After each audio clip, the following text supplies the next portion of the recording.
guys! Good morning! Andito tayo guys sa murang bilihin, bilihan ng kung ano-ano dito sa SG. So ngayon guys ay titingin tayo ng suka.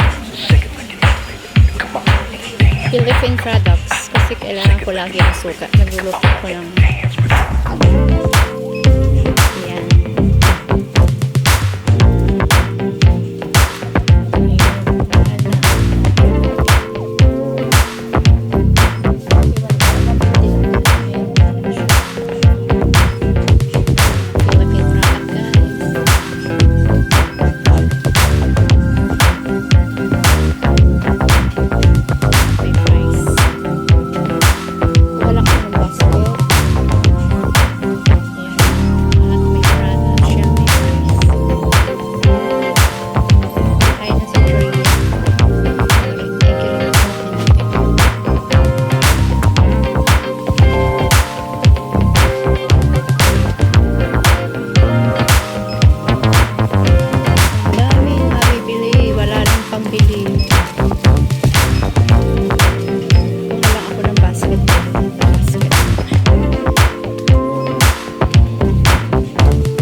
Si 40 days kasi ngayon may ex-husband, so tagtitiri ko siya ng kandila.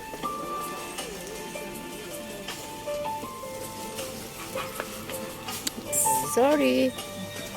Ayan. Daming tao. Mura kasi dito guys. Ito yung pinakamurang bilihan dito. Kaya ang dami dito pumupunta para dito mamili.